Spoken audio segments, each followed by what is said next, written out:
While we were talking comics, I thought I'd throw a plug in for my son's comic, who has he's now just got that all marketing and everything else. He's done a Kickstarter, but it's called Killaroo, which is kind of like Australia's version of, I don't know how you would actually put it, Australia's version of Bigfoot. It's not a yowie, but it's about a giant kangaroo. So there's a link if anybody's interested. He's got a podcast called Weird Crap in Australia, where they look at all the legends and stuff. Ladies and gentlemen, welcome. We are at the top of the hour, just 1 minute past. Mark, can you give us a wave wherever you are in there? There you are. Especially want to thank Mark Hart again. Mark has been doing a great job. He's been reorganizing the website on the OC Callers webpage, making sure everything is up to date, all the links are working, and posting all the stuff from a lot of this training material that is out there. So if ever you miss a session from this session, Don Beck, Dan Like's session, or the GSI Caller School, and a lot of material links, you can find those. Mark is the one that's actually looking at and linking it all up, and he's the one that looks after our tech side and everything else on this particular session. And I probably could not, well, it's not probably, I couldn't do this without his help and his assistance. So thank you very much, Mark. Today we have Edeltraud Haas. Where are you, Edeltraud? There you are. I'm moving you up to the top of my screen so I don't lose you if you're wondering why I'm asking where you all are. She is going to be coming to us, well, not going to, she is coming to us from the land overseas, Germany, and she's going to be talking about something that is near and dear to us, but something that we never really talk about much, and that is the business side of calling. We spend all of our time talking choreography, talking formations, talking managements, and she knows this stuff inside out, upside down, and backwards as well. But the things that don't get talked about often enough is how do we actually go about making this a business, not necessarily making a profit at it, unless we're in that aspect, but how can we use this to our best advantage? And what are some of the business acumen that we need to know to be successful in this? How we rate our success is up to us, but you've got to have something in the background to make it work. And that's what Edeltraud is going to be giving to us today. So very, very much welcome. And the show is yours. Thank you very much. And hello, everybody. My name is Edeltraud Haas. I do live in Europe and Germany, which is north from Switzerland, south from Sweden, east from Great Britain, and west from Poland. In 83, I started square dancing. In 86, I started calling. In 93, I founded my own caller school, today named as Callers Connection. And in 94, I founded the Northern Caller Meeting, first regional group in ACTA. In 2006, I successfully took the test to become an ACTA certified leader.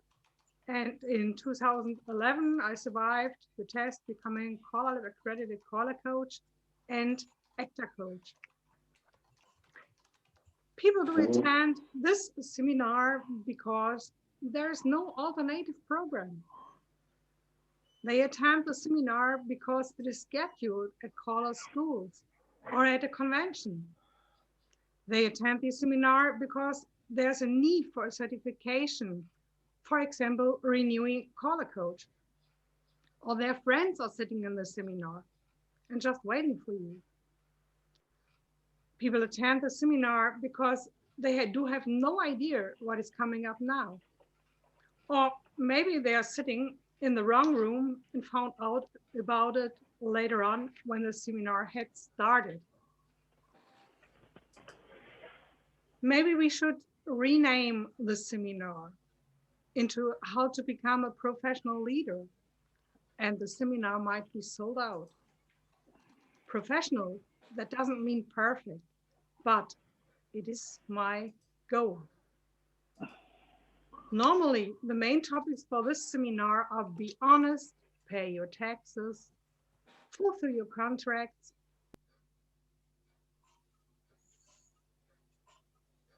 You've muted yourself, Edeltraud.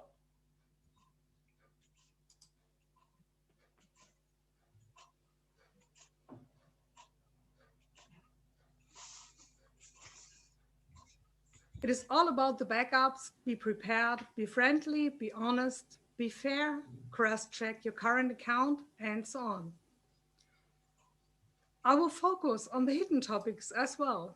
You cannot get for money. If you rename the topic into business side of leading, it is okay because all of the cues, the rounded cues, clogging instructors, contraprompters, and line dance teachers are in the same boat. The topic has a direct linkage to other topics out of the color curriculum or the ACTA educational curriculum. There is ethics. For example, telling the truth about the final aspects. Beginner caller just are looking at the fee a traveling caller receives after a successful dance. They don't see who's paying for care systems, pension, etc. in the background. Music.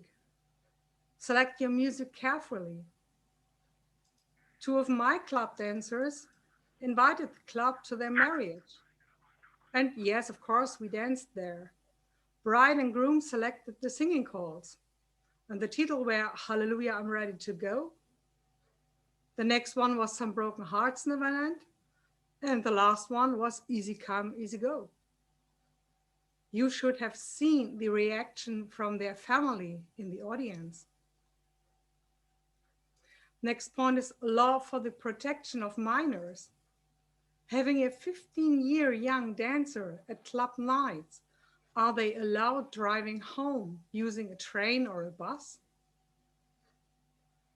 Expertise, which covers showmanship and entertainment as well. How do you build up your event? Is there a dancer part of the entertainment? Or is he just watching the show? Do you have a show? What is your trademark? A beautiful voice. Next one is technology, advertising, communication, the voice, the slang, the body language, the color of your clothes, loudness, etc. Next one is giving and receiving feedback, leadership, etc. You cannot fulfill one of these topics without touching the other topics. They are working together like a Swiss clockwork. Each gear has a different size, but together it becomes an accurate meter. Just 1 minute to break the ice. Here in Germany, dancers have been told since decades there is no need using English language to become a square dancer. Just learn the name of the figures and how they might work. And sooner or later, these dancers became caller. Looking from the center part of Germany, you might travel about 500 kilometers and you will find a total different language. Not a slang, but a different language. The first question in my home callers association is in English language. Is anyone here in the room who is not able understanding German language? As a leader on stage, better be prepared to welcome guests from neighbor countries in their native language, and you will see a reaction. Hello and welcome everyone to our dance. Enjoy the dance. Herzlich willkommen unseren Gästen aus Deutschland. Viel Spaß beim Tanzen. Vi ser fram emot att välkomna gäster från Sverige. Vi önskar alla mycket kul. In Switzerland, they do have 9 million residents and 7 square dance clubs. In this small country, they do have 4 languages: Swiss German, French, Italian, and the Rhéto-Romain language. I do not think that all people in Switzerland are able to understand each language. I visited a workshop in Switzerland The caller there introduced a new figure, and the people in a minute turned around and were talking during his explanation. Not because they socialize, they translated in their squares. The same situation in the area of Belgium and in the Netherlands. Draw a bow from Groningen in the north of the Netherlands, crossing Amsterdam, Antwerp, and Brussels in Belgium, and to Luxembourg. The distance is about 500 kilometers. Scheduling a traveling tour, it becomes very interesting. Dancers might follow a caller from dance to dance in Europe, be better prepared, offering different shows and gimmicks and workshops. Dancers in Europe are trained traveling more than 300 kilometers for a dance, and they are driving home afterwards.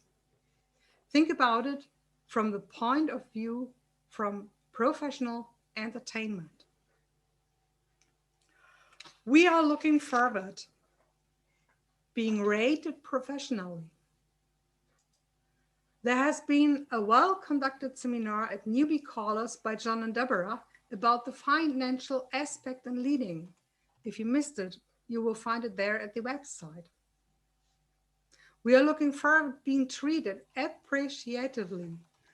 And one of these aspects is the applause from the audience. Being accepted. Other leaders are looking forward to hearing about your opinion, your point of view. And we are looking forward to receiving good feedback. Receiving good feedback. Feedback is a signal coming back. A signal, acoustical and communicatively. How to handle feedback. React, rate it, and learn from it. Feedback is a call for service. All do we like good service? As easy as possible. Feedback is what is coming back about our corporate identity. As a club caller, as a club, as the activity, and as being you.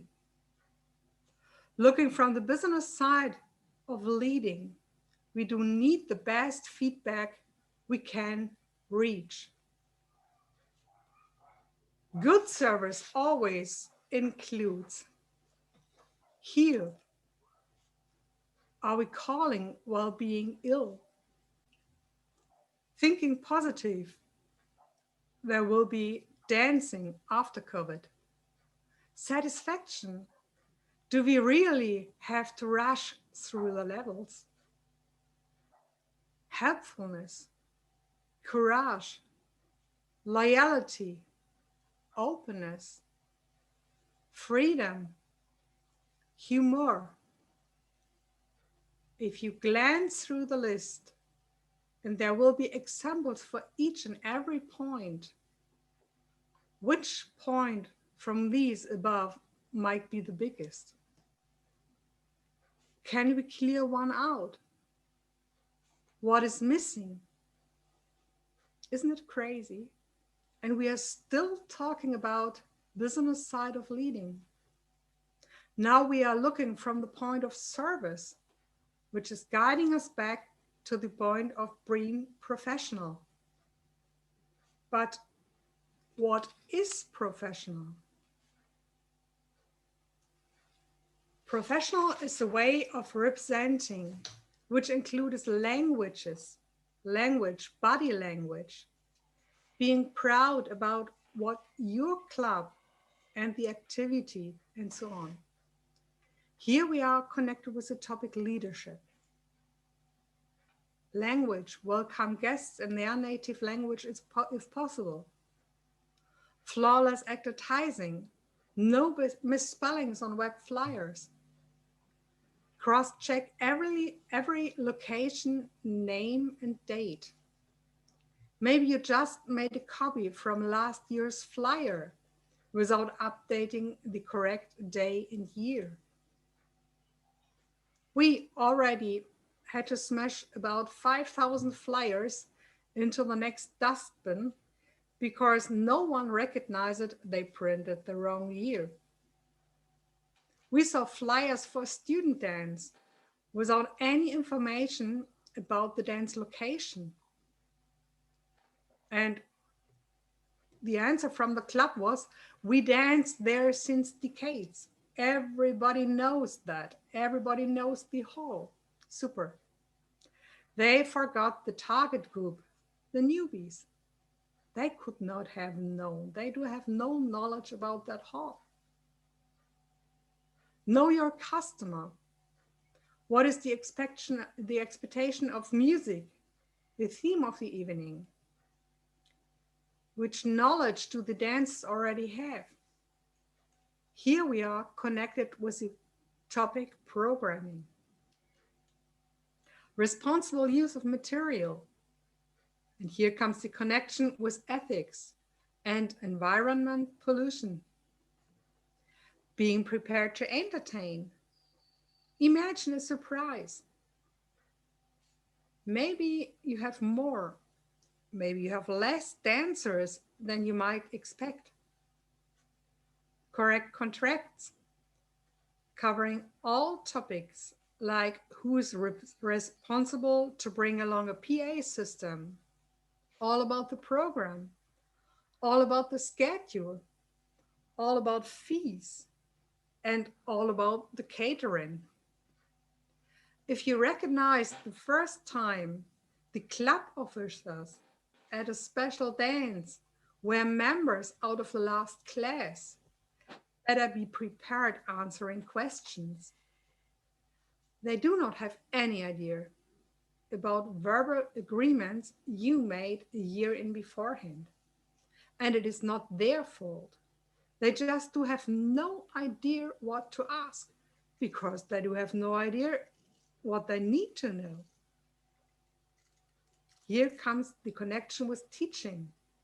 The caller has to teach the club officers as well.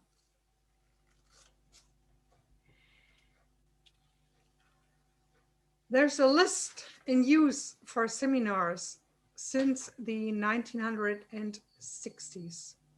Sorry, I did not find any source about that list, but to me, this list seemed to be perfect. There are 10 things that require zero talent, but you earn 100% respect. Being on time, work ethic, effort, body language, energy, attitude, passion, being coachable, doing extra, and be prepared. And we are still talking about the business side of leading. The same question: which point to add? Which point to drop? Going through the internet, you will find this list as foundation, as one of the topics for many seminars covering the point ethics.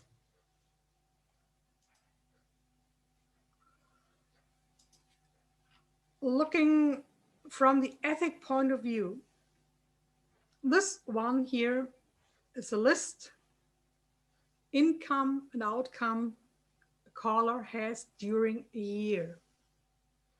Looking from the ethic point of view, keep your current account in mind. And I do not say cash.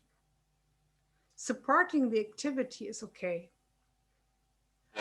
But being well trained as a bank clerk and a housewife and caller's partner, yes, you have to talk about income and outcome. Never forget to focus on that. I do not want to make a living out of calling, but I do not want to pay for other dancers' hobby.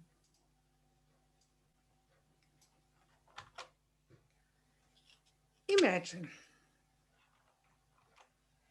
Imagine a special event. The local journalist from the newspaper is coming along. The club dancers were friendly and they were enthusiastic. And the proposal was the best impression about the dance might be if you can see it from above. Go upstairs. A beautiful view and the best idea for a photo. I followed the journalist upstairs and found out something very interesting. Do we really understand the outside impression of our inside enthusiasm? It is self-image versus public image.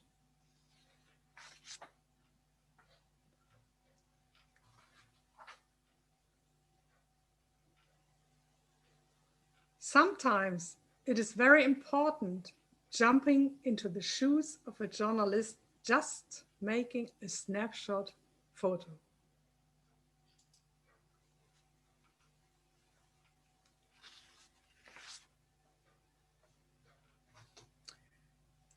A curious spectator is coming along. Sooner or later it might happen. You do have no chance. Your dancers are very fast. They recognize their chance to inspire a new dancer. In about 30 seconds, everything is perfect. 30 seconds later, the poor visitor is taken by surprise. Your dancers become helicopters and he has no chance to escape. Preparing this seminar, Guido glanced through the material and he pointed it out. This one is a poem. At once, club dancers lecturing. Dangles, travel, banner stealing, garlic definitions, squeeze. And then the guest quickly flees.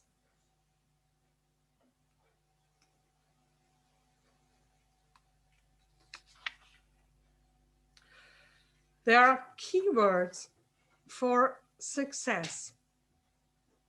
There are keywords for success in square dancing. We are doing our advertising with these keywords. Square dance is pleasant movement to music. Square dance is joy of life, easy learning. To belong from the beginning. Square dancing is just having fun. You are welcome wherever you are. But we are not the only ones using these keywords to recruit new dancers, to recruit new members. Square dance is not the only hobby in the world. Tennis and football and singing and golf, it is existing, believe it or not. They are looking for our target group as well. The socializing aspect, golf has it as well. Dancing together, covering all generations, line dance has it as well. Meeting friends, doing sports, celebrating events, deep sea diving has it as well. But what is our unique selling point? There's only one aspect. Our unique selling point. We are a worldwide activity. We are using the same standard. If you are traveling, square dancing is already there. If you move, square dancing is already there. If you graduated in colored mainstream program, most clubs in the worldwide activity will welcome you. Use the only difference to other hobbies for advertising. Do not skip the most important selling point. Celebrate this topic and let everyone know about our possibilities.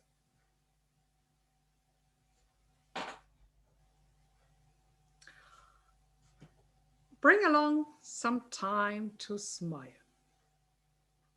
Just lean back and be curious. It could have been a wonderful, well-prepared special dance in 92. The caller in the area of Hanover, Uli Schatz, and me, we were well prepared, covering that dance. Nothing was left. We prepared everything. We wanted to be perfect. Music, gimmicks, topics, theme tips, closes, absolute no way to confuse us. Uli Schatz dressed in a wonderful red shirt, black jeans. I put on a black shirt, red scarf, red belt, and a black skirt and petticoat. Everything was absolute safe. But we missed just one little question to be perfect. At the dance location, we found out about the curtain behind us.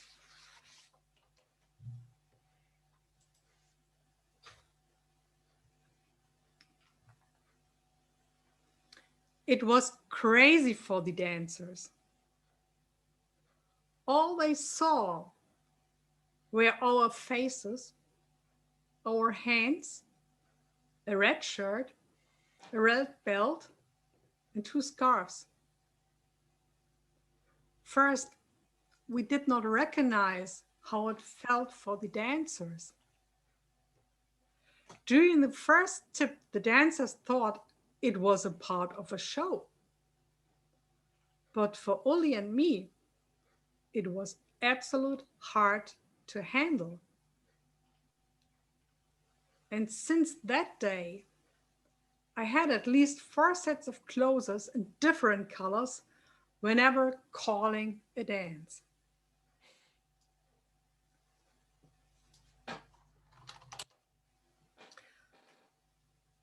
If you are hired conducting professional showcases, know your customer, know your contract.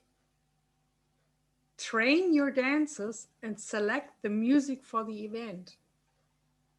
Remember your corporate identity, external and internal behavior. My dancers are using business card for the showcase, covering a club logo, QR code, and the name of the dancer. My club is wearing club dress for showcases. Imagine a football team.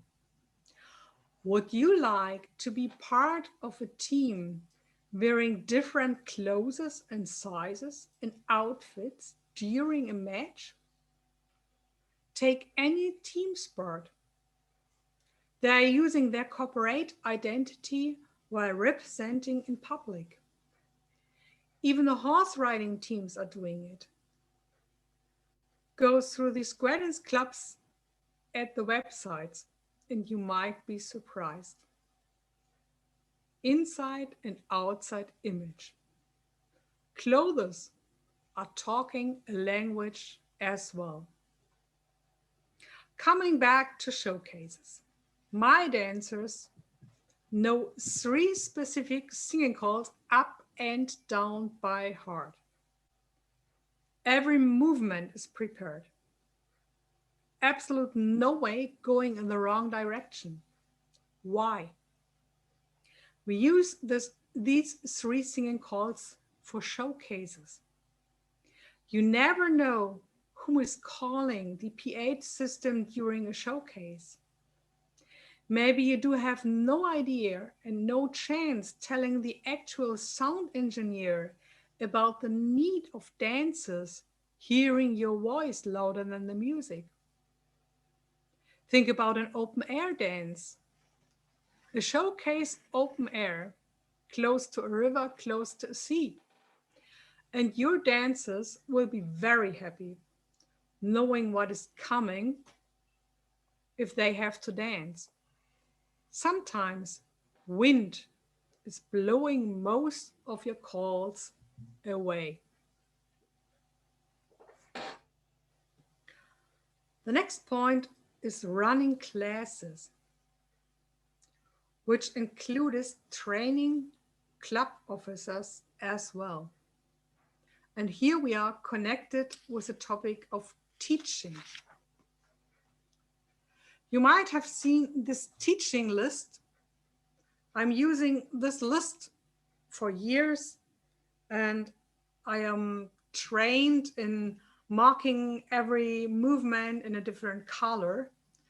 But as well, there's a small part on the right side of that list. And if you make it a little bit, now you can read it. During our classes, the students are very busy learning all about the movements. But we do not teach the students alone. Our club is joining the evening as well, and they are listening as well. Club dancers do have the power hearing all the stuff which is offered for the students. And sooner or later, they will tell you, you did not told us about this during our class time. It is first time I ever heard about this topic. But you did it, for sure. Now they are able covering it because they do not have to focus on the movements. Your club dancers can listen to these explanations. So cross-check if this stuff is in your club list and checklist as well. ECMA is an emergency call for medical aid. If you do know this routine, it was an article in Sets and Order magazine in '84 about it. Teaching the club logo. How does it look alike? Is there a story in behind? Do we use the logo in a special way? Banner and dangles. Do we bring along our club banner while visiting other clubs? Do we have a banner for collecting dangles? What is a dangle? Why are we using them? Badges and shingles. Yes, we use badges as corporate identity. Use the flip side as well. Write your correct name and address on it. Round dance. Let your students know about the famous way of dancing. How to read flyers. All about an upcoming event. Door prize, catering, program, schedule, guest leader, and so on. Newsletters and websites about our activity. Where to find information in the internet. All about our board officers. Who serves which position? What are the different positions? And outside of the native English language, how to spell, for example, the word treasurer. Special dances. Why do we have them? What is special at a special dance? Do we need an extra training for a special dance? Will there be a competition? Do we need special clothes? Do we have to bring along something for potluck or whatever? What is a jamboree? What is a roundup? Who is hosting them? Is a roundup for round dancers only? What is a workshop? Do we need to learn new movements, and will there be a test? Is it learning? Is it for learning a new program? Will there be time for reading definitions during the breaks? Is there a need? Believe it or not, these questions are coming. All about our dance program. Basic 1 and 2, mainstream plus advanced 1 and 2. I'm graduated in basic. Is it possible dancing A2 during that dance? These questions are coming. What is banner stealing? Maybe you might know that as plug exchange. All about the friendship song. All about the friendship book. All about the friendship barrel. All about our club, how to become member, fees, rules and regulations. After party, do I need to join? Do we have to bring along food or something to drink? Or is it available? All about grand marches. How to teach a grand march for a club covering just 3 squares. How shall they learn moving in grand marches if no one told them how to do it? All about a graduation. May I bring along guests? Will there be a ceremony? Will there be a test? All about clubs and organizations. Which organizations does your club belong to? Do we have some benefits out of it? We are dancing in the Red Cross house. Do we have something to do with the house? My own club is a course offered by a social organization.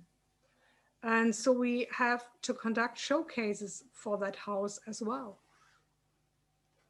What is a registration? How to welcome guests?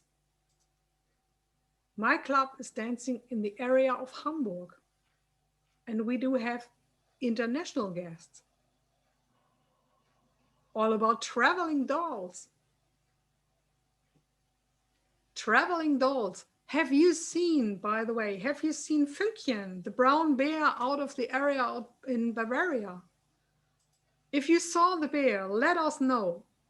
The bear started his tour in 2015, and he's somewhere in the world right now. Last tip, maybe the club has something special, some special rituals. Maybe they sing along the friendship song, or they do have some fun games or whatever. Set your square. What does that mean? How to do it? Will there be a special something? Is there just a small overview about what we are responsible teaching in addition to the movements? It is our job, and I'm always looking forward teaching all of these subjects during the class. Yes, you can hand out a booklet, but some folks are learning by listening. And now we are in connection with the topic, how do people learn? Dancers will never listen to a caller like they did during their first class. That is the most important time. We callers are the ones to form the upcoming dancer, the next club officer, and maybe sooner or later, the next president in our own association.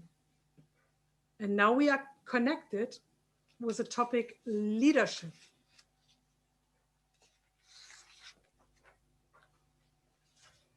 During the class, my dancers will receive a welcoming package. We are using it to recruit new dancers, new club members. And I'm looking forward to let everyone know about it in beforehand, what is coming if you join the club. The welcoming package includes membership, rules and regulations, business cards. Does your club has its own code of ethics? Which organizations is associated with your club? Benefits from its organizations, calendar of events, and the club board, the telephone numbers, the contact address. After election, every new board member receives a package for their board position as well. There's one for the president, the next one for the treasurer, and so on. It covers the knowledge the new hero in the board needs to know. This is my point of view. This is my way presenting a boring, dusty subject which is happily left for the beginning, which is happily left for beginner coaches during scholar schools. But I do love these skills, and I'm proud conducting these unnecessarily good ones. Ich glaube, das ist mir vorher zu schnell. Professional doesn't mean perfect, but it is my goal. Imagine a perfect dinner is a perfect trademark. And imagine homecoming after a long, hard working day in the bank. My husband opens the door, welcoming with wonderful words. Meal is ready, everything is well prepared. And your first impression is something wrong with the car? Do we have a problem? Do we have debits? No. Sooner or later, you recognize, yes, everything is just for you. Love is in the air. Perfect dinner, candles, wine. Perfect like it could be. And sooner or later, the lights went out and you're lying side by side with a loved husband, brilliant mood. You are having the license because of your marriage. The wonderful voice came out of my husband. Honey, can you imagine? Honey, can you imagine? Yes, dear, everything. Honey, can you imagine? They are standing in left-hand columns and you call a circulate 1.5. You can't turn on the light, but that is the start for another seminar. Yeah, that sounds like Guido. Sounds like something you'd do. Wow. Guido, I think you just got not only put in your place, but you got a shopping list too of what you need to do. Thank you very much. Wow. As you can see, there's a lot more into the professional and the business side of calling than just paying your taxes, claiming your things, and recording your mileage.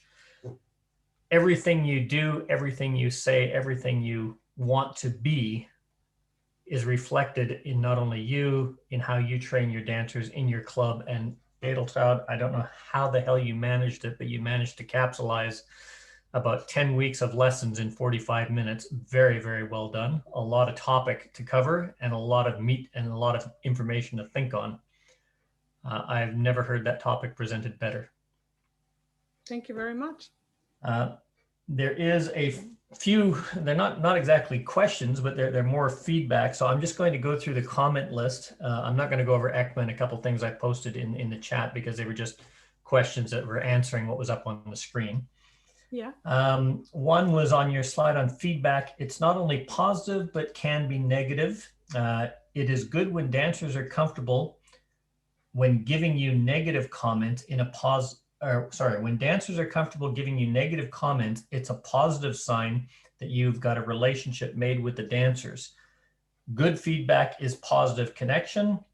Bad feedback is usually them walking away with a thank you or not ever being rehired. So that was just a comment on feedback. Even bad feedback, if they're comfortable enough to come up to you and say, I wasn't quite sure, I didn't really like that, that shows that you're doing the right thing. I think that was what was implied there. Do you have any comments on that? The worst feedback you can reach is nothing. Dancers just left the hall without any feedback. That's the worst thing you can receive. Yeah. But feedback is every reaction, and dancers mostly do a feedback with the applause, with a smile, or with a feet. There was a lot of comments on your 1-minute seminars. I'm just capsulizing this, but is that the same as what is known here in the States as the elevator pitch? In other words, sell it in 1 minute. If they want more, they'll come and ask you. And that was followed up a little bit later. A couple more comments that went in that this was one that came up often. The phrase, when you're talking about the unique selling point, the expression square dancing is friendship set to music has got to be the worst meme ever, or the worst expression ever, from the 1970s, and we still use it with no meaning anymore. The description chases people away because it's not expressed. And then also, a welcoming package is a great idea. Those who want to know more will read it and find out. Those that don't will throw it in the garbage. But they're not at least they're not turned off by overly desperate old square dancers living in the past, flocking them and swamping them. So that was a combination of things that came up on the 1-minute sales seminar. And I agree with you wholeheartedly. My wife does not dance. She has no interest in square dancing. She came to her first group as a visit, and she was immediately swamped by people that said, oh, where do you dance? I don't dance. They got up and left. And other people came around and started talking about their medical ailments to a total stranger. It just totally turned her off square dancing. So that 1-minute seminar or the elevator pitch, I think that is something that really needs to be explored. And I loved your idea of a welcoming package, and apparently a lot of others did. There was a comment on flyers. Do you include the 5 things on flyers? That's the date, time, place, program, and contact number. That has to be on every flyer. Is that correct? Yeah. Doesn't matter if it's a good flyer or a bad flyer. If it's got those 5 things, chances are the information will get out, I guess, is what they're saying.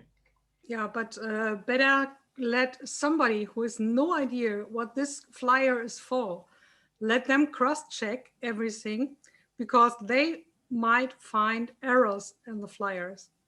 They will see if there is a date from last year. They will find out if there is something missing.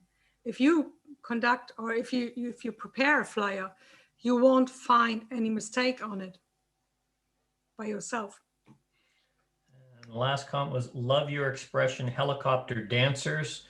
That's like helicopter parents. Yep. Helicopter dancers, too common. Forced hospitality from dancers, feel like a pushy salesperson in a store. I just want to go in, have a look, see what I like, say thank you for welcoming me to the store. Now, if I want to ask you any questions, I'll come and see you. Don't bother me. A lot of positive feedback on that expression, helicopter dancers. I remember one club I was in. It was a college age club, and they referred to the helicopter effect. They called them vampires. Yeah, suck the life right out of you. Cute. Well, that's all the comments and questions. The floor is open. By all means, anything that you have, any commentary, share your own experiences. Any feedback, welcome. And Edeltraud, thank you very much. As I said, that was a difficult and a very thorough topic summary. I did post, you had mentioned earlier the being a caller and whatnot with the ECTA education guide that you have for callers, what goes into that. So what, rather than actually go into the detail, I just posted the link to the EEP guide from ECTA, which goes through your program, your curriculum for callers and everything else. And it's in English, so everybody can have a look at it and you'll know exactly what she was talking about when you review this seminar. Thank you very much. Floor is open. I'd just like to make one comment. Edeltraud, for a person whose first language is not English, you did extremely well. Thank you. Thank you. Yeah, thank you very much. Well, either you have got this so down pat or you've totally awed people that they're afraid to say anything. The floor is open, ladies and gentlemen. If you have any questions for Edeltraud, by all means, throw them out there. If you have any questions about the business aspects, and as you do notice that the business aspects of calling goes well beyond just keeping a log of your dancing and your mileage and paying your taxes and claiming, you know, your record purchases. It's everything you do has to do with the business side of calling, all those decisions that you make. I thought that was a great slide that you had with the black and red against the black curtain. For me, at that point, I would have said, right, let's have a second thing and have him wear black pants and you wear a red shirt and just move across and become one caller and do the whole black light thing if you could. Use it to your advantage. But little things like that can happen and they can become opportunities. Selling your dance and not selling your dance can happen and it can become an opportunity. So take advantage of them all. Anybody have any comments, questions, queries, points? Well, Edeltraud, you got all these ideas for being professional and stuff. Do you go through that with your club officers and do they help you make some of that happen? You don't do all that on your own, do you? I know that you don't make sure it's all done, but you don't do all that on your own. You have your club help you? I do it on my own. All that? The welcome packets and everything? Yep. Oh, okay. Well, one of the things that she did say in there, and I agree with wholeheartedly, having worked for a number of executive or club-run organizations, it's very important to build that relationship with the club executive because they change and they have absolutely no knowledge base passed on. One of the important things that she has in her foundations of things that she must do is to educate the club officers. And it's the same, callers think about educating the angels, what not to do while they're helping out. But it's very important that you educate the club officers as to exactly what a caller does and what the function of a caller is. And I think it was absolutely imperative and great that you included that in your business side of what must be done. Well, I think some of this presentation could be given to, like, for club officers. You know, it's nice that the caller, she does all this as a caller to make sure it all gets done in the right presentation. But this would be segments of this would be good to pass on to the club officers or have like a little seminar to give an idea where you want to go as a caller. To, you know, I can't see where it would hurt to have your club help you with some of these, with your guidance. Well, it's not just clubs, John. If you look at Edeltraud, you mentioned the 10 things that you can be lazy or that require no effort, 10 things that you can be lazy about and still be successful. That is one of the most common things that goes into sales or business quality acumen in development. It's been around since the 70s. There are people that have made entire books around those 10 points, and it applies, as does your presentation, pretty much to any, if you change the word square dance to any organization, any club type facility or any kind of business, it will apply equally well. And it's a great observation, John. Yep, absolute. Did you have a question there, Masami? I saw your hand move, but I don't know if you were waving or scratching your head.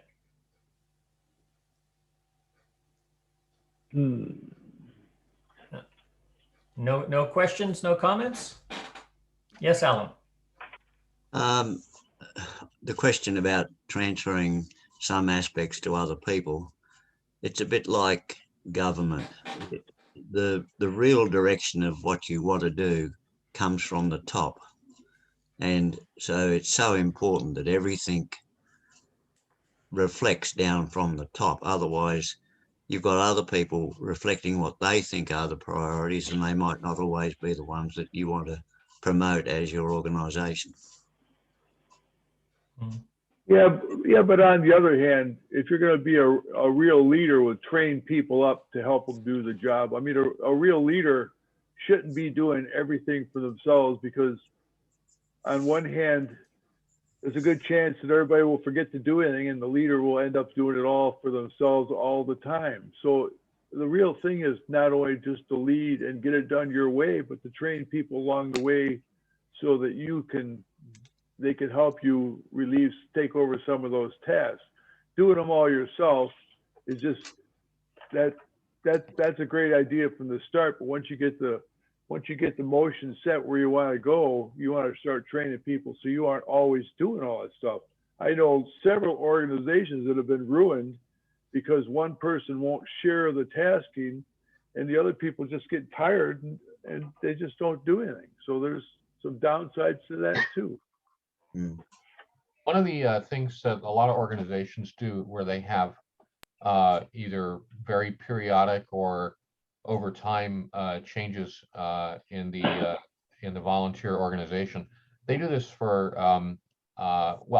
first of all, a lot of festivals do this, but in another domain, people who run science fiction conventions also do this. And what they do is they maintain a book that they write in that describes theoretically what's going on in the organizational structure and responsibilities and all that, but they also record logs and stories and notes and things that describe what really went on, and what kind of details you need for an event, or whatever kind of a thing you might be putting on, or things that you might be putting on. And there could be a lot of different parts to it, but anyway, they keep all the details of that. And one of the most important things that they do is try to keep that up to date. When it's a periodic thing, like we know the offices are going to leave at the end of the year, or we know that the convention is going to be in somebody else's hands next year, or even it's mainly going to be in our hands, so we have a bunch of people helping us. At those transition times is when you make sure that you have your last opportunity to grab those people, sit them down, and help them update the book so that the new people can have that to refer to. And of course, if you have the new people in hand, maybe you can even have in-person transition type meetings, one-on-one or whatever. But a lot of people keep a book. A lot of that actually, I could be wrong in how you're doing the scope of presentation, Edeltraud, when you say it, part and parcel of establishment of the club or working for a club and the packages that you put together. And I see how you've got the layout, which is very similar to what most people in Europe are actually using, or what I was taught back in the 80s as well. As the caller, the onus is on you to put the package together, to put everything, to educate the dancers, to educate the club members, to educate the board, make them realize. But the trick and the method of success is to get them to think it's their idea, that they're in control. And when you have this, it's very easy for a club organization or a board to have really great ideas, as long as you're able to put those ideas into their head or spoon feed them with alternatives or options that they can pick from. They'll give 3 good, 4 bad, or if they have 2 average, a couple of better ones.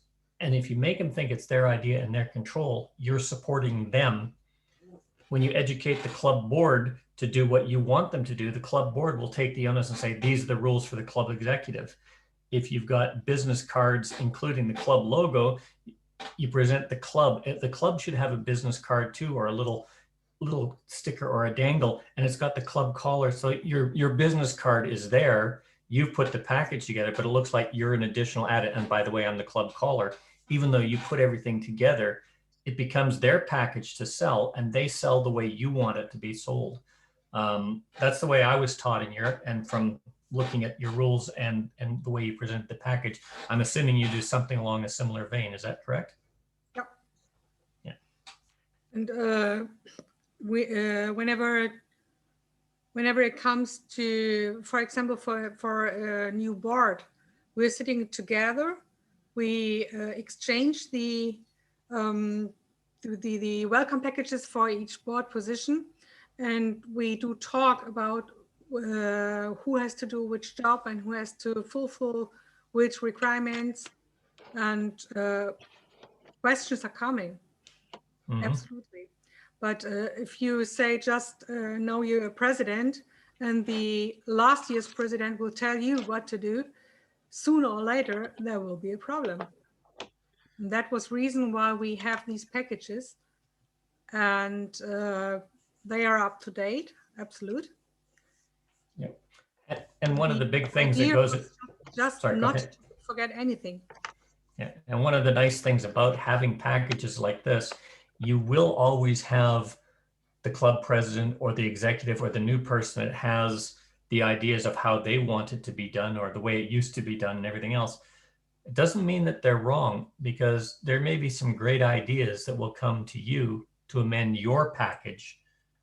And I think Julian just put it, dancers, but I'm just going to extend your comment, Julian. Dancers to club executive and boards also feel important and involved if they're asked for their assistance, even if it's not technically required. It makes them feel important. It makes them feel involved. And sometimes they'll have ideas that are even better than yours, and you can improve accordingly.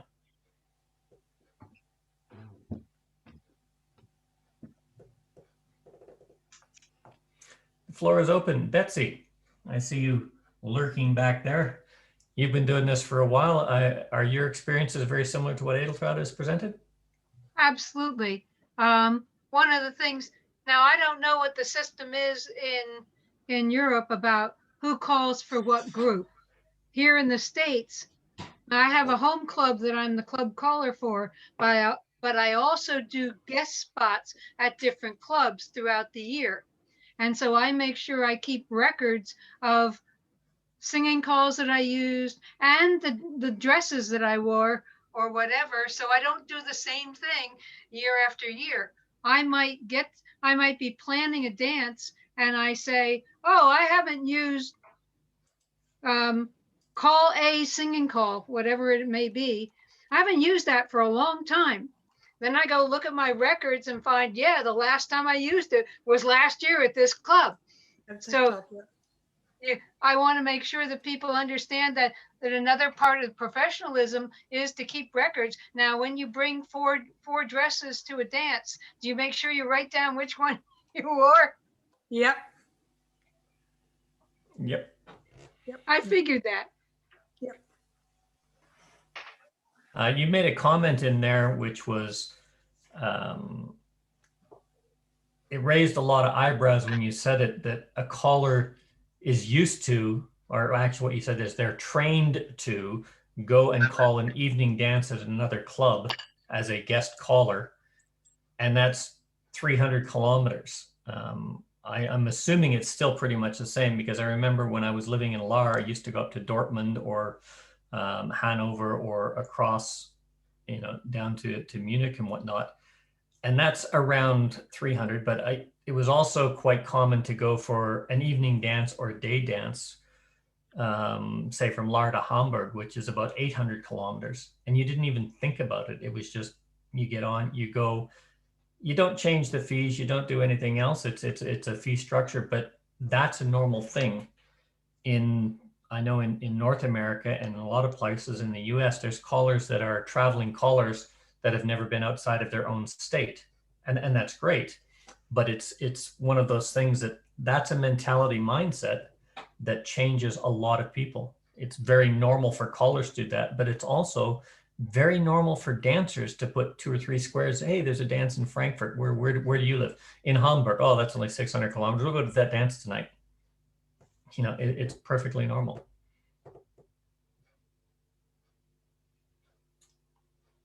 Whereas, I think most callers and probably dancers, but especially callers in the U.S., the distance that they don't bat an eyelash about is about 73 kilometers or something like that. But of course, we often go much further. I don't think of how many miles or kilometers I'm traveling. I go by time. Because I live in a very populated area, so I have to allow for the traffic. Yeah, but who's driving, you or Roy? Depends on the night. I'm just saying, because one's a 1 hour trip, and from what I've heard, you're a 1 hour trip, but Roy's a 3 hour trip. Isn't that correct? Not quite. But it might, like if I'm going someplace at rush hour and I'm going to a dance that normally would take me 1 hour's drive, I have to allow an hour and a half to 2. And so our way of being professional is if the dance is quite a distance away, we do not eat the evening meal before the dance or before we go to the dance. We go to the dance. When we get into the area, then if there's time, we get a nice evening meal. If there's not time, then we get a hamburger. If there's not time, we hope there's good refreshments, depending on traffic. And there were a couple of times when I dined off the refreshments. But that way, I'm trying to make sure I'm not late. I always try to go to a dance that's any distance away. I try to I try to go there pretty early.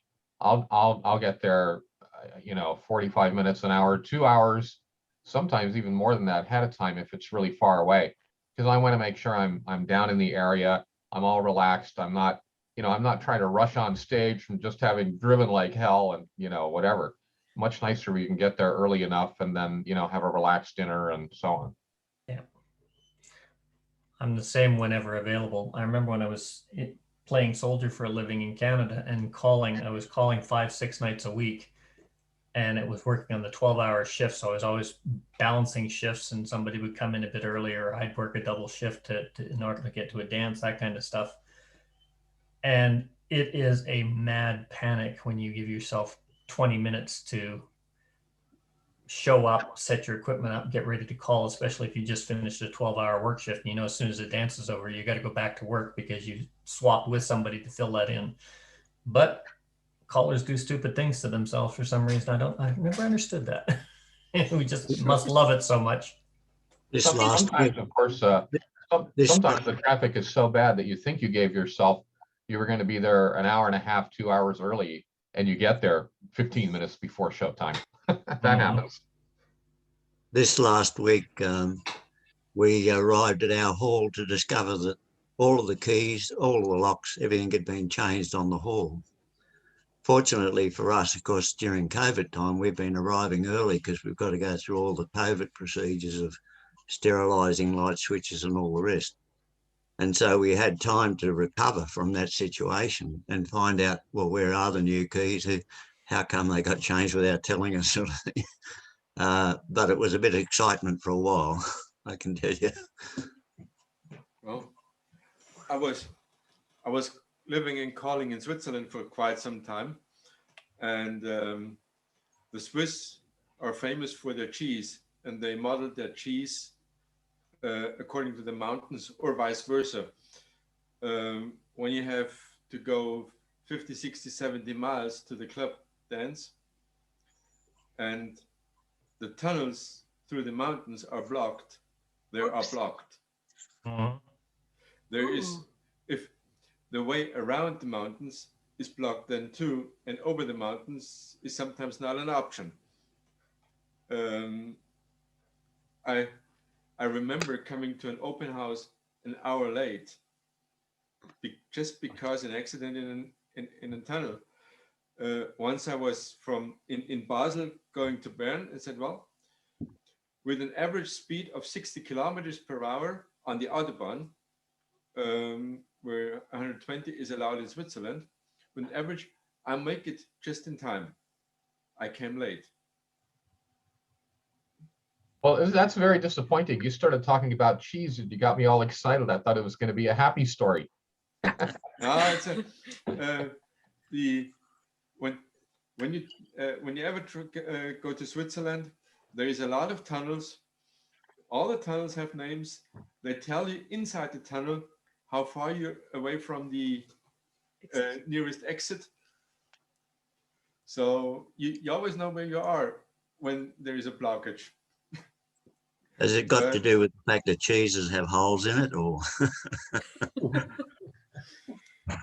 Well, I remember one of the interesting places to go to is, I don't know if you still do it, there used to be a big event in Bodensee in Switzerland.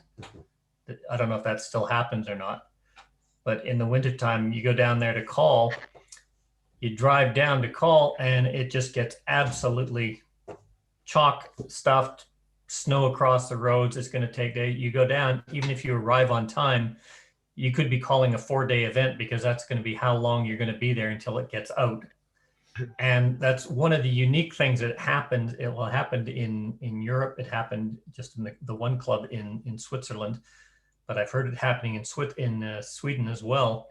You show up for a dance, it's an evening dance, roads are blocked, everybody's snowed in, suddenly you got a 4-day festival going on and you just go with it. So you never know what's going to happen there. So always take enough music with you. Yep.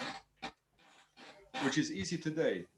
Yeah. One thing I like to do now, I used to arrive early and set up and then pick a playlist for the evening.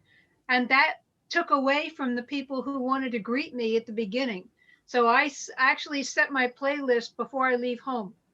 I can always make a quick change, but I don't have to be fishing for music. I've got it all set up and ready to go. And I can also research if there's a theme, if that makes sense. Yep. See, all of the topics we do have in the curriculum are connected with each other. And there's always a problem. If you are doing a seminar with one topic, you will always touch the other topics. And it is impossible just to go straight in one seminar without touching anything else. Absolutely. And the more you are doing, and the more you're preparing, the more you're holding these seminars, the more you find out, hey, how can we do something without touching anything else? And it's a great gear. Absolutely. It's like a clockwork. Yeah. When you like, if you're interested in looking at how these things interact, the Color Lab curriculum, the ECTA curriculum, and there's a couple of others that are out there as well. But if you look at it, they have mandatory topics, but they also have general interest topics that complement the mandatory topics. So you might be talking about, you may have a session, which would be a 25-minute session on GEMA or APRA or whatever your music copyright stuff is. That'll lead into the business side of calling, and that'll lead into equipment, and equipment will go into hall sound setups, and then hall sound setups will lead into music, and music will go into music ethics, and do this. It's an ever looping circle of topics that go one back into each other. It's like watching waves come in on the beach, slowly eroding the sand. Once the sand is all eroded, now you can build the pier that is going to be what you build your square dance platform on. And that's sort of the mechanical description of how that kind of training goes. And that training is a fundamental concept, or at least it used to be, I'm not sure if it is anymore, but was the fundamental concept of how you develop a caller into from I want to learn how to call into I'm an apprentice caller, into I'm now a caller, into I'm now a caller teacher, into I'm now a caller coach. And it was a staged event and a staged process of caller development, which seems to be lacking out. What we do here on Zoom is one of the things that's bringing a lot of those topics back into the fore of actually development of callers from the ground up, and all the material in the back end of this, which is why I'm so grateful that, Edeltraud, this presentation, Guido, what you've given on revisiting call analysis sheets as opposed to the choreography. These are difficult topics that are hard to cover.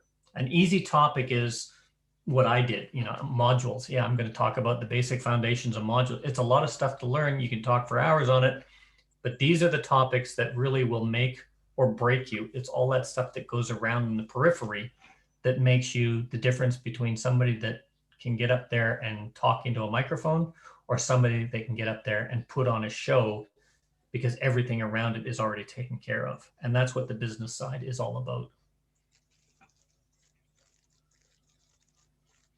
And that is So, our If John wanted a story with a happy ending, I can give him a quick one about allowing extra time. I was calling at a club in Massachusetts, I believe. And it was like a 4-hour drive. And I get partway through the state of Connecticut, and I'm on the highway, and now I drive a manual transmission. You have to understand this. I stepped on the clutch. I went to downshift. The car got into neutral, and that was it. That was the end of my clutch. And I am on the highway doing 65 miles an hour with no gear and no way to get it into gear. And I put on my flashers. I tried to move over. We got off finally. Roy was with me because we were working together.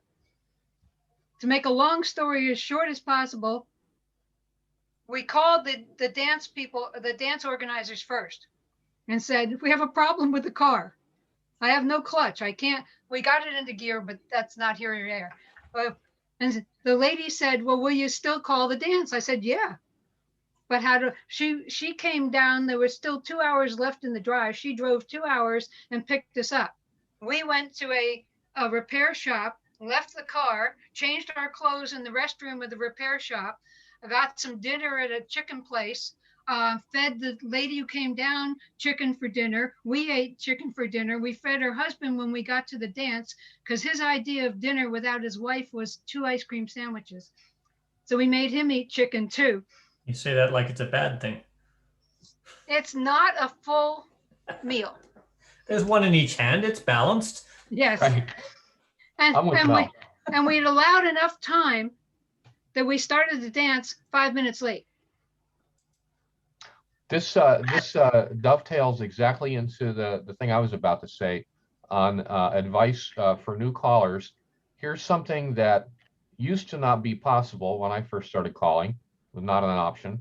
And now it's a thing that you might just kind of take for granted, but don't take it for granted. Make sure you do it. When you're going to go to a dance, particularly one that's not, one of your regular clubs, even if it's one of your regular clubs, this is helpful, but especially if it's something that you're traveling to, like Betsy in that story, make sure that you have the cell phone of some people who will be available, hours before the dance, and who will actually also be at the dance. And either they're going to be helping to set the hall up, or they'll be there, somebody who's actually going to be on site early and can communicate with the other organizers and whatnot. Make sure you have at least one such contact's cell phone number. Just having the number of somebody at their house is not going to help you, because they've already left to go out to dinner, and they're not going to get there until you're supposed to be there, or things like that. Make sure you have a contact with somebody who's going to be on site early and also available before that, in case you have an emergency and need to make a phone call like Betsy did. Or in case they've changed the dance location and forgot to tell you. That's right. Yeah, make sure they have your cell phone number too. Usually they're pretty good about asking for that. But yeah, I've had been on my way to a dance and you get a call. They're like, "Hey, we moved it." My apologies to everyone. Apparently, we just got spammed. Yeah. We've got, looks like people coming in, people going out. I don't know who they are. I was wondering what that was. We shall see. We've got people coming in. Yep. I don't mind people coming in, but there's a number of people that we shall see what happens. I saw a message come up and it had a colorful metaphor. Shout out my nigga, he gay. He like when that dick in my nuts. All of my niggas be gay. We've been hacked. Yeah, hacked. It's easy enough to deal with. Could I just ask, would anyone? Oh, it's going. Sorry, I think I just kicked somebody out that was actually asking a legitimate question there. What was that scene call they were using? That was, I think it's a new release on Riverboat. Okay. Yeah, but can you resolve? Oh. I think in the future I'm going to have everybody has to have a first name, last name, or something like that.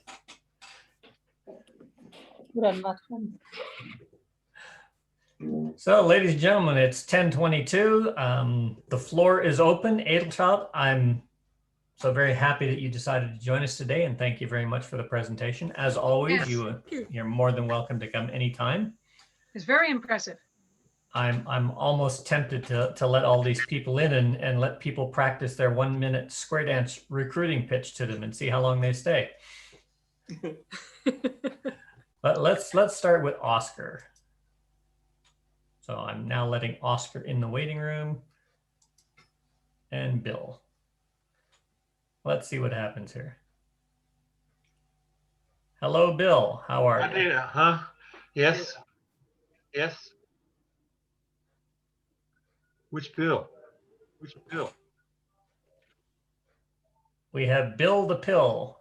Bill the Pill. Bill the Pill. I have seen weird things come up on the screen. Listen, guys, I'm going to show you and start your new graphic search. You got to take up. We cannot hear what you're saying, Oscar. You're all garbled. Huh?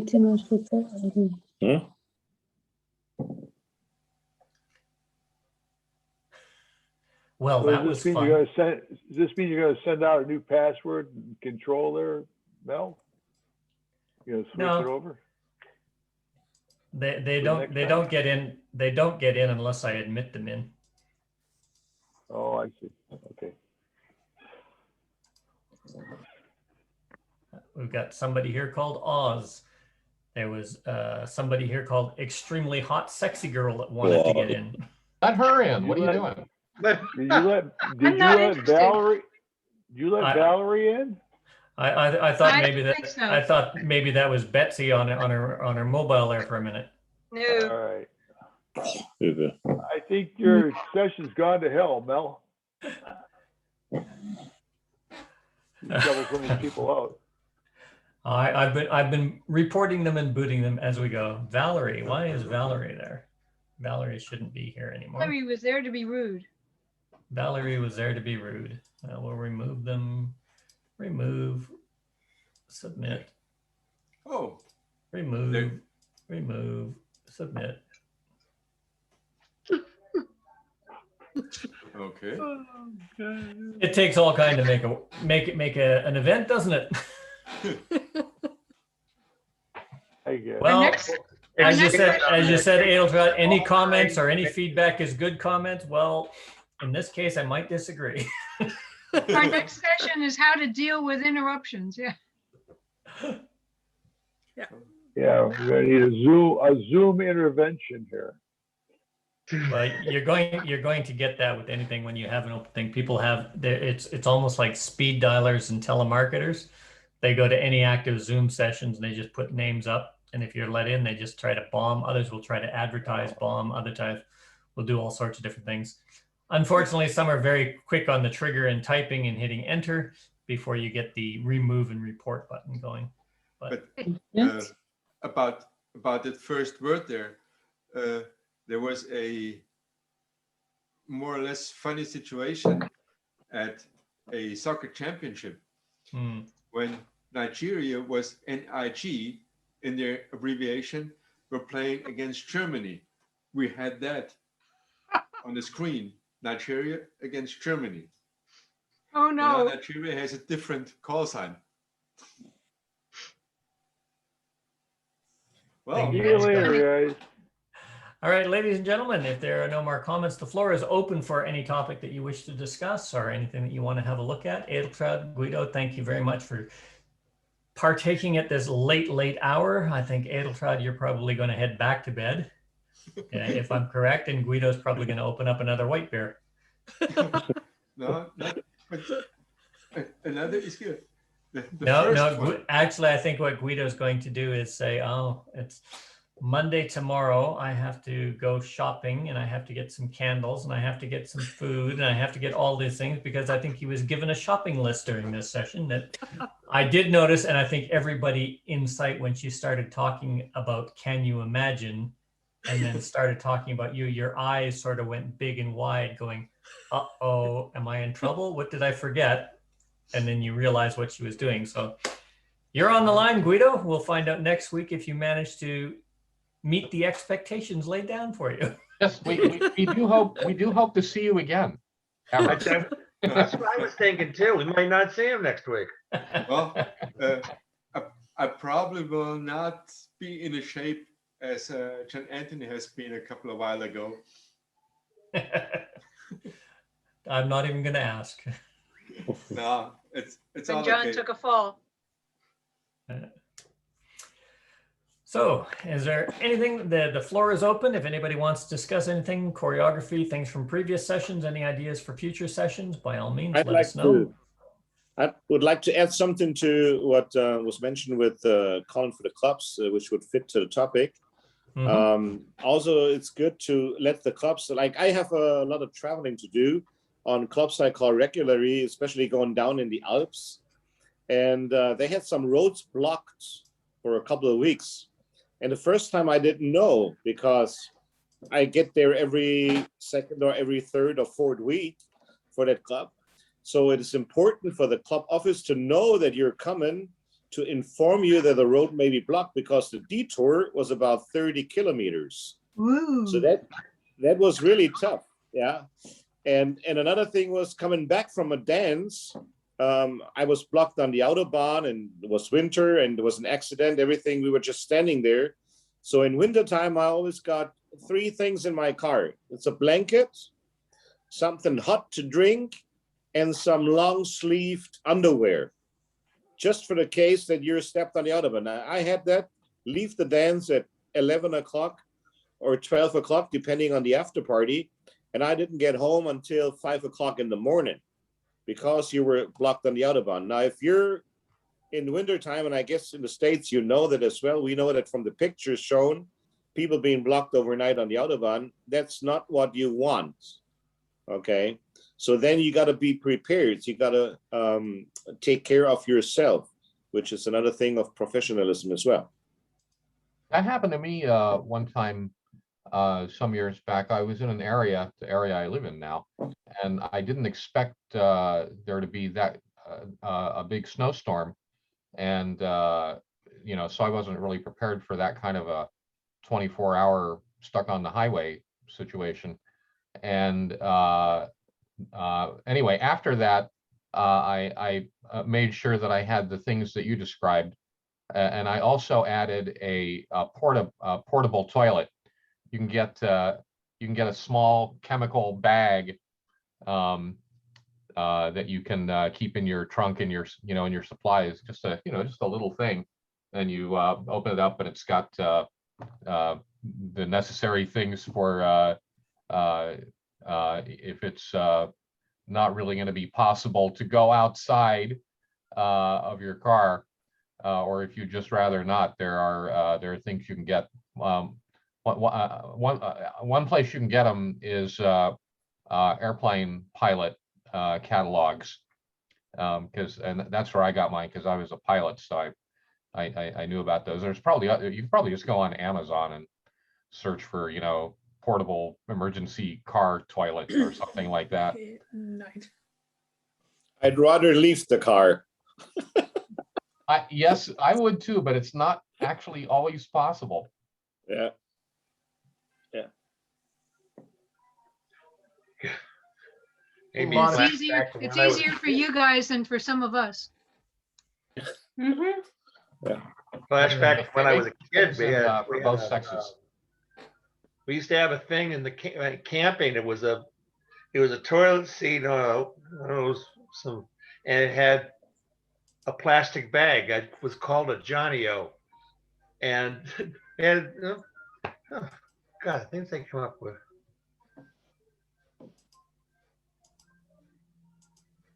Yeah, there's a lot. One of the other things that's always a good idea is that a lot of people don't think about when you travel. When you're traveling, give yourself time. When you arrive, fill your vehicle back up with petrol or gas, depending on where you're from.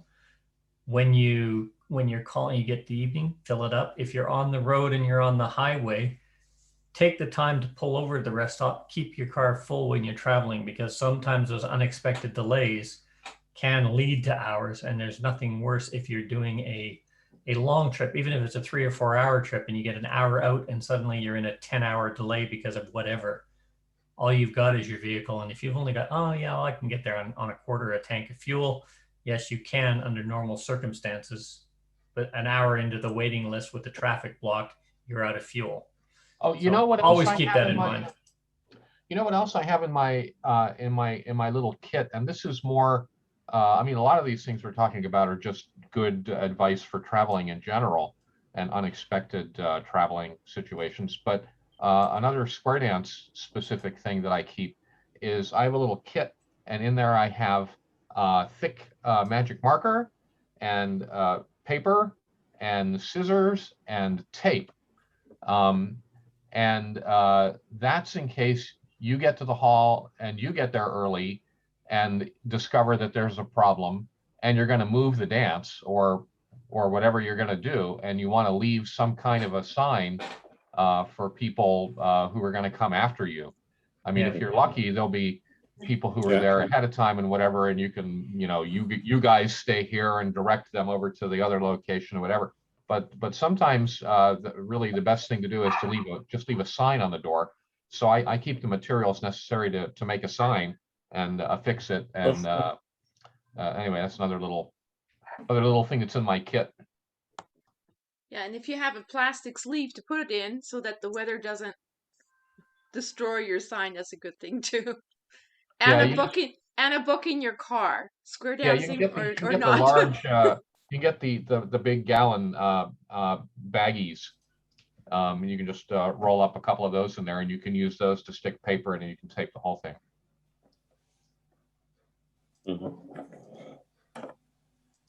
Well, so far we've had about 3 squares of, shall we say, spammers, for lack or for the use of a polite word, that we could have recruited into this activity that I have blocked and removed in the last 5 minutes. I guess when they find an open conference, then they somehow that gets communicated and everybody runs over and tries to hack it. Yeah. Well, I've reported them as illegal, offensive, abusers, spam, and uninvited guests. So eventually somebody will track them down. Unfortunately, I don't think we could have sold them on Square Dancing, because I don't think they would have bothered to listen, even to a 1-minute speech. This thing with people invading your virtual meeting is new to most people, because this is the first time everybody has been on multiple person video conferences like this. But but this phenomenon is not new. No. I've been privileged to use some technology ahead of its time, and we had these exact same problems 20 years ago. And it's kind of interesting how not very inept and sophisticated and naive the companies are in dealing with it. But I don't know. People forget the lessons, I guess, and whatever. We now have Nathan Johnson and Jane Henderson. Anybody know either of those? Sounds like a caller and a cure. Yes. I'm just removing people at this point. And so I will apologize to them later if they send me an email and say, I tried to get in, but it wouldn't let me in. I will apologize and explain why. Now, it's one of the issues, like we use a fixed address for this and I send out the invitations. I may end up doing things. I do not want to go back to having to have a password to log in and retype this and enter this and jump through hoops and then say admit and, you know, present your identification and leave a pint of blood as a deposit and sign away your firstborn to get into a Zoom meeting. It's too bad that you can't configure it so that you have to solve some kind of little puzzle and answer a question that varies each time. Oh, even if you did that, I'm sure somebody like that young fellow that had his little thing of sugar pills there, you know, I'm looking for attention. Okay, yeah, fine. Well, when you try to get into the thing, though, it should put up a little screen that says, you know, it should have a little picture, and then it should say, you know, tell me a 1 call 0 from, or a 2 call 0 here, that kind of thing. Seriously, resolve this square in 3 movements. Hit enter. when I went to a contra dance Zoom meeting, they had questions about contra dancing as you came in, and you had to be able to answer the questions correctly before you would get approved. They should do the one with resolving, and then when you come into the room, it should, instead of just your name, it should post your score as to how many calls it took you to. Yeah. But then, Chris, you'd be up there and it'd say 694. I got the biggest number. Yeah, do I win? Overflowing on mine, yeah. Do I win? Nope. Well, ladies and gentlemen, if nobody has any comments, questions, or any topics that you wish to discuss, I think we may call it an early day today for a change. Last week, we went on until, well, I went out, kids were up for lunch. I came back after lunch and it was at 4:35. I think they were still going when I shut the thing down. And that started at 7 in the morning. It was 4:35 in the afternoon, having been on since 1 o'clock. So sometimes it's there and sometimes it's not. And sometimes it digresses into all sorts of different things. Mm-hmm. Yeah, we literally watch the sun go up and down simultaneously. Yes, when we realized some of us had actually been online for 17 hours, we said, you know what, this is enough. And we were still going. Yeah. So today's one of those days. Fascinating topic, excellent discussion, but I think we're going to call it there. Betsy, have fun next week. Is this your second or third go around in your area that they've finally allowed the restrictions to lift a little bit? This is the first live calling for any group that I've done since the start of the pandemic. It's a camping group, so the pavilion is pretty much outside. Oh, that's good. Well, I wish you luck with it. And for those of you that are still saddled with the trials and tribulations of COVID, I wish you luck and all the best for the lifting of the restrictions soon so we can get back to it. As long as we use common sense and logic, we should be all right. For those of you in southern New South Wales and South Australia, congratulations. You've been back at it for a few weeks now. Keep it up. And pretty soon we'll get everybody coming to migrate to South Australia and New South Wales because it's the only place they're going to be allowed to dance anymore. With any luck. Well, not with any luck, but it'd be good for us. Take care, everybody. We're going to call it a day there, and we'll talk to you all next week with Jeff Priest. Thanks again, Mark, and thanks, Edeltraud and Guido, for tuning in. Thank you. Thank you. Thank Have a you. nice talk. Thanks. Bye, thank you. Bye. Bye-bye. Bye all. Thanks a lot. Bye. Bye. Bye-bye.